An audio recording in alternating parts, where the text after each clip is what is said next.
241 কতে বলছে মামলায় ম্যাজিস্ট্রেট কোর্টে যখন মামলাটা আসবে, এটা ম্যাজিস্ট্রেট কোর্টে মামলা আসার পরের ঘটনা। ম্যাজিস্ট্রেট কোর্টে মামলা আসার পরে যার বিরুদ্ধে অভিযোগটা এসছে তাকে হাজির করা হইলে তার কাগজপত্র দেখে অভিযুক্ত ব্যক্তির বক্তব্য শুনে আর যিনি মামলা দায়ের করেছেন তারও বক্তব্য শুনে আদালত যদি মনে করেন তার কোনো দোষ নাই, তাকে অব্যাহতি দেবেন, এই যে ডিসচার্জ দেবেন। অব্যাহতি ডিসচার্জ তো আমরা ইতিমধ্যে পড়িয়েছি কোথায় ডিসচার্জ। 2 নম্বর হলো মানে আপনি 241 থেকে 50 এভাবে লিখবেন না, লিখে দেবেন এত থেকে এতর মধ্যে লিখবেন না, কারণ ভুল হতে পারে।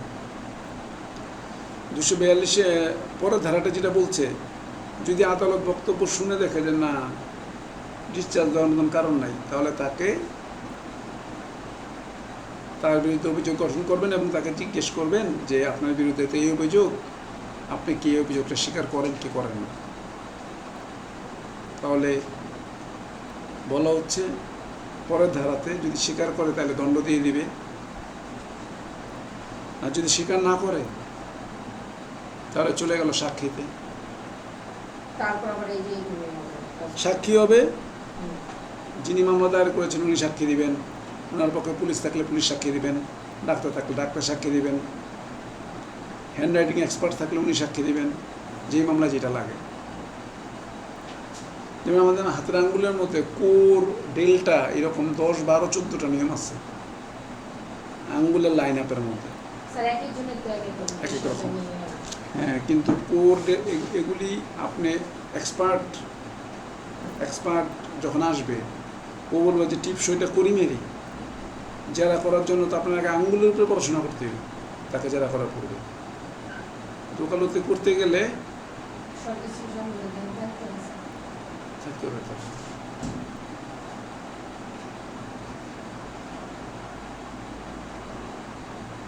জ্ঞান থাকতে হবে না, জ্ঞান না থাকলে তো চলবে না। তাহলে আপনি তার কোশ্চেন যে করবেন, আপনি যদি নাই বোঝেন আঙ্গুলের ছাপের মধ্যে কি কি কাহিনী ঘটে, তাহলে তাই কি অপশন করবেন? বই পড়াশোনা করতে, ওকালতিটা একটু পড়াশোনার ব্যাপার।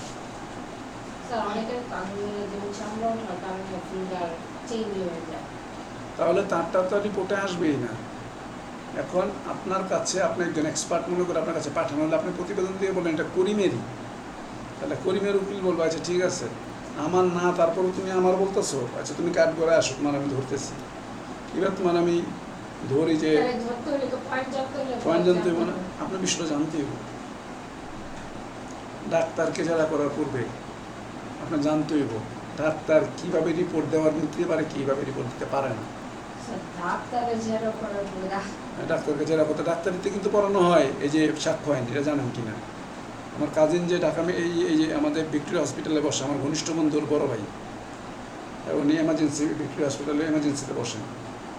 উনি আমার বলছেন পড়াশোনার কথা, আমার তো খালাতো বোন ডাক্তার, তো আমি জানি ক্রস এক্সামিনেশন ইন চিফ এটি পড়তে হয়, কারণ তাকে যারা করবে কাঠগড়ে দ্বারা বলতে হবে, কাঠগড়ে দ্বারা কী বলবে কী বলবে না, এরপর তাহলে ডাক্তারি পড়তে গেলেও এটা পড়তে হবে। ডাক্তার একটা রিপোর্টের উপর ভিত্তি করে একটা মানুষ ভালো ডাক্তার রিপোর্ট দেওয়া দিল এই শিশু যে এই লোকটি দ্বারা নির্যাতিত হয়েছে তাকে পরীক্ষা নিরীক্ষা পাওয়া যায় না, তাহলে তো মামলা 12টা বেজে গেল।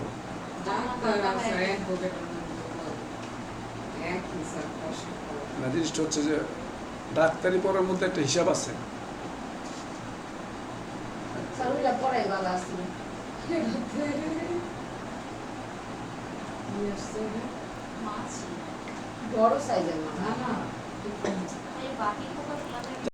তাহলে সাক্ষী যিনি মামলা দায়ের করছেন উনি সাক্ষী আনবেন, ওনার যে মারামারি মামলা হয় তাহলে ডাক্তারের সার্টিফিকেট লাগবে, তার ডাক্তার আসতে হবে। আচ্ছা, এই মামলার মধ্যে কোনো আসামি যদি ম্যাজিস্ট্রেটের কাছে 164 ধারা জবানবন্দি দিয়ে থাকে তাহলে ওই ম্যাজিস্ট্রেটকে আসতে হবে কোর্টে। ওই ম্যাজিস্ট্রেট মনে করেন নওগাঁ গেছে, নওগাঁ থেকে এসে নারায়ণগঞ্জে এসে সাক্ষী দেবে। আমাদের সাথে ম্যাজিস্ট্রেটে দেখা হয় যে স্যার মামলা সাক্ষী আছে, সাক্ষী দিতে আসছে। তখন উনি যে 164 লিখেছিলেন তখন এই মামলা যখন সাক্ষীর স্টেজে উনাকে সাক্ষী দিতে হবে।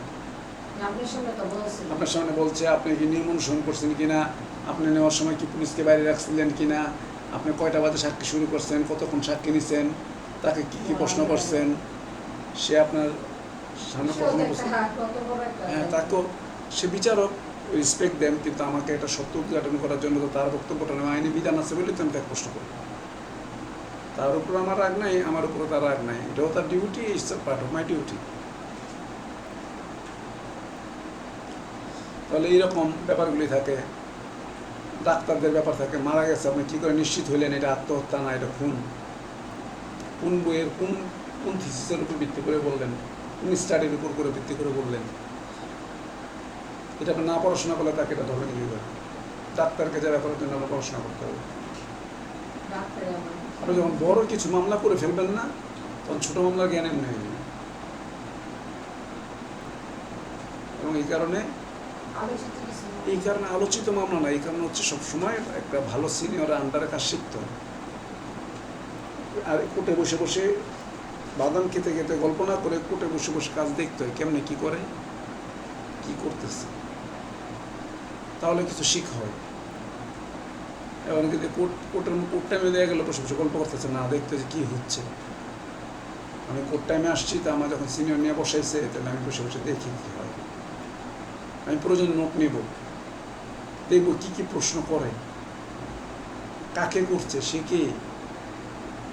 আচ্ছা, এই প্রশ্নগুলি টুকে রাখলাম, আরেকদিন এইরকম মামলা আরেকটা টুকে রাখলাম, তাহলে আমি কিছু বুঝতে পারলাম যে এই জাতীয় প্রশ্নগুলি সবাই করতেছে, এগুলো কমন কোশ্চেন। এরপর তো মামলা বুঝে বিভিন্ন প্রশ্ন আসবে, কিন্তু এগুলো কমন কোশ্চেনে এতটুকু করা যায়। কারণ সময় দিতে হয়, কিন্তু আমাদের যে নতুন উকিল যারা হয়েছে এদের মধ্যে অনেকে সময় দিবে না, নিজে চেম্বার খুলে বসে গেছে, আচ্ছা কিচ্ছু পারে না। এই যে গত 8 এপ্রিল যারা অ্যাডভোকেট হলো, তারা চেম্বার নিজেরা চেম্বার নিয়ে খুলে যাচ্ছে, কিছু শেখার দরকার নেই, সব পারি।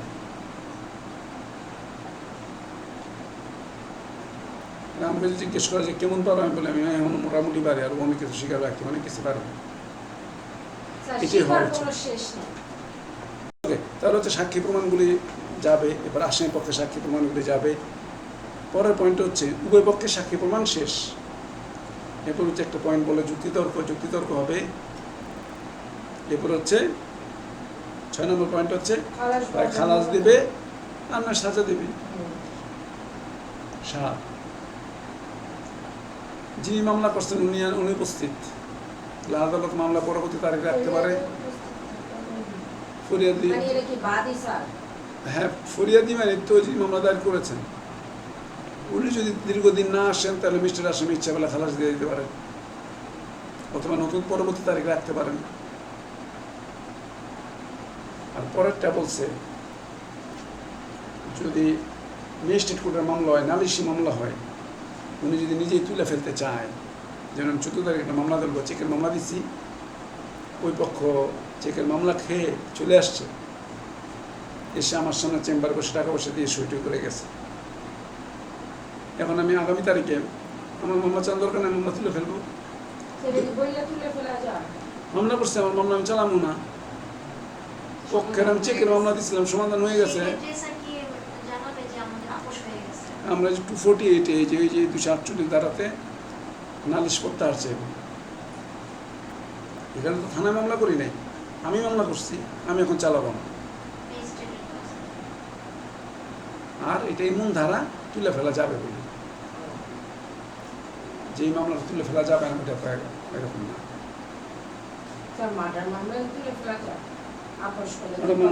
মামলা পর্যকলা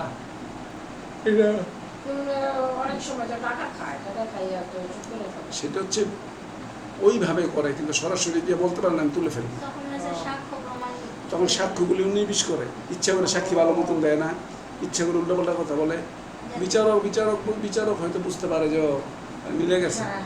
আপনি যেমন সাক্ষী দিবেন, আপনি যদি এমনি এসে সাক্ষী যদি জেরা ঠিক মতো না করেন, আর ও যদি সাক্ষী উল্টাপাল্টা কিছু বলে, আপনিও যদি আপত্তি না দেন, তো মামলা নির্দোষ প্রমাণিত হলে আমি খালাস দিতে এমনি দিব।